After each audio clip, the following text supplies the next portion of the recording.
Today is February 18th, and our reflections remind us that fulfillment doesn't come from achievement, but from experience. Growth happens when we suspend judgment, sit with what feels uncomfortable, and let life shape us. And no matter what's happened before, nothing has to disqualify your next step forward.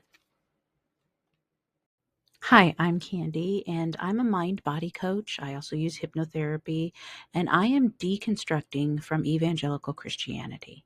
And I know how mindset shapes our behavior. So, in this series, I'm going to share my daily reflections from 3 different devotionals. The Book of Awakening by Mark Nepo, and that one's a little more spiritual, non religious. Also, Jesus Calling by Sarah Young, which is a very modern Christian approach. And My Utmost for His Highest by Oswald Chambers, which is a very classic Christian angle. My goal is to help you see how each one of these devotionals or these day books might shape your mindset a little differently. And if you're into that kind of reflection, please like and follow for more. Let's get started. For February 18th in the Book of Awakening, Mark starts out by saying that a lot of something we tend to do is we're just very achievement oriented. We think that by accomplishing things, it will complete us by, chasing something and then getting what we wanted will complete us. But it's not the chase that completes us. It's the experiencing of life that changes us, that completes us, that is the fulfilling thing. The end point where you maybe manifest something is wonderful, but it's short-lived. It's the journey on the way. And he talks about how if you can outlast or, go around that urge to judge everything that we encounter, we might find that there's some beauty in things we might normally want to run away from or might have a disliking for. He mentions a 19th century poet named Gerard Manley Hopkins who called this inner terrain where you go in, he called it your inscape. And just as a landscape can't flourish without sun and water, our inscape must be irrigated and drenched with many forms of life that if we are to thrive. So basically, when you're feeling stuck or disconnected, just from the miracles all around you, the beauty of life, the diversity of life, like taking a moment to try to allow yourself to sit with something that's just different than what you're used to. Let anger just feel what it feels like as it's in your body.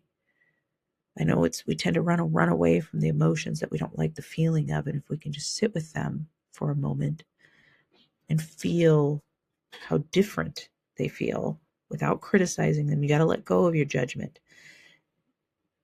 One of the quotes he says that I put up here is, "In order to be whole, suspend your criticism.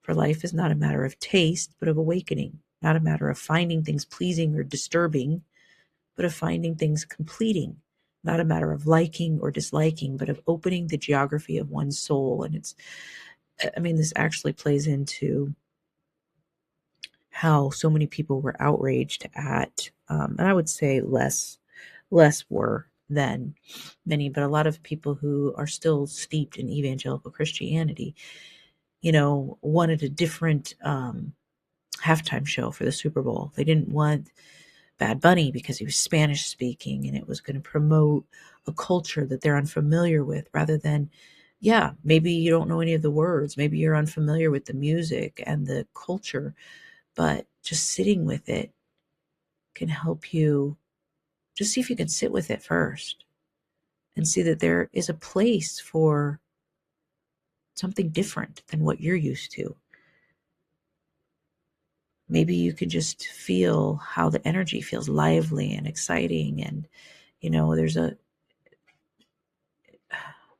there's beauty in that, and that life is about the journey, is about the learning, having your mind changed. It's not about having everything be comfortable in the way you like it. That inside of you is not different than the inside of them. They want peace.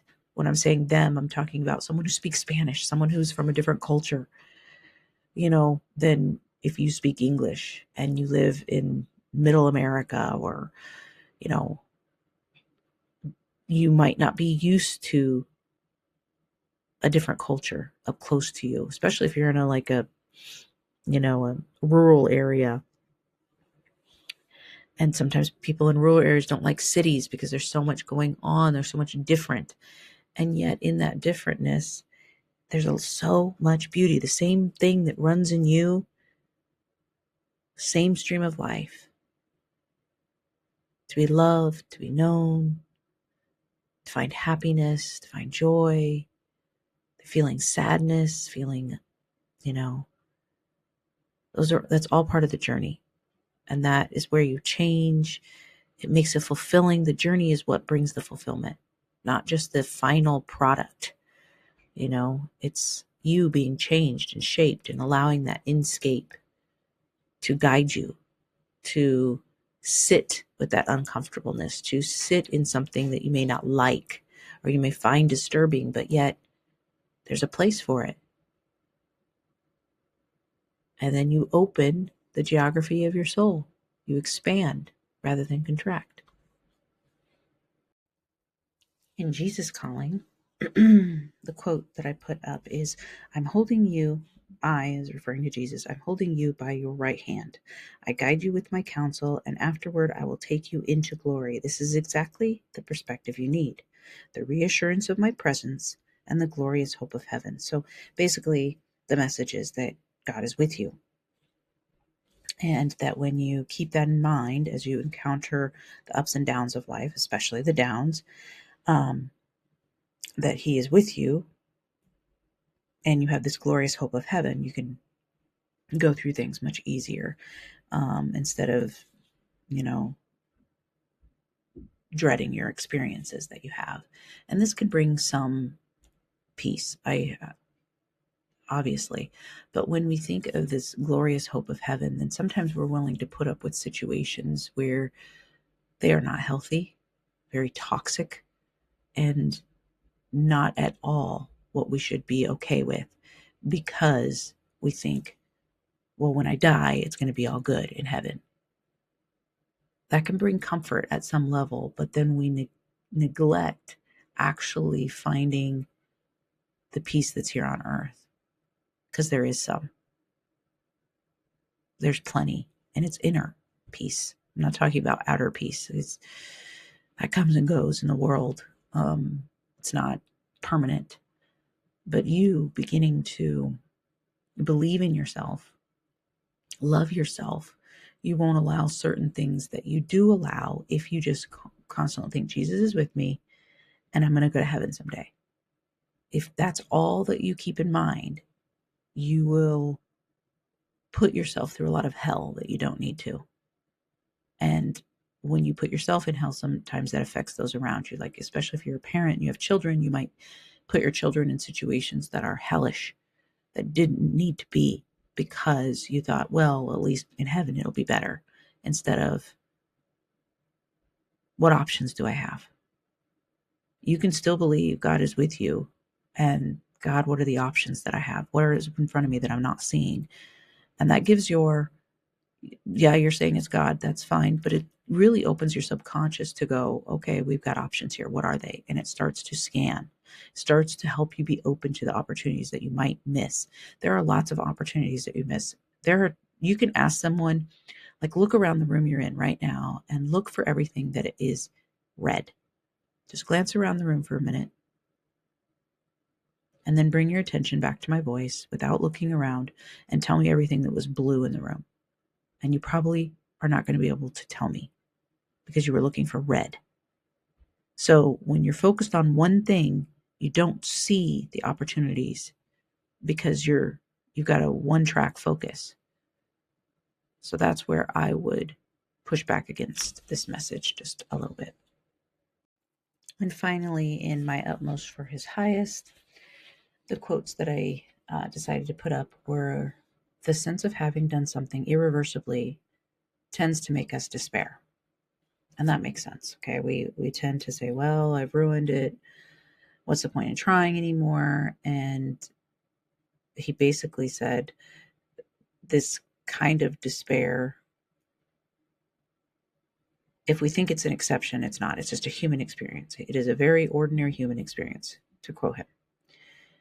And then he says, never let the sense of past failure defeat your next step, which is a very encouraging message, actually, today.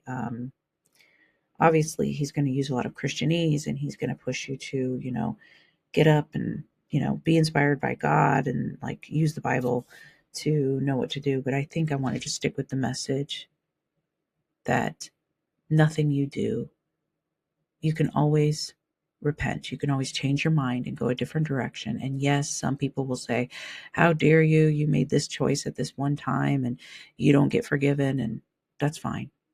You forgive you and you move forward and you don't let your past control your future or your present.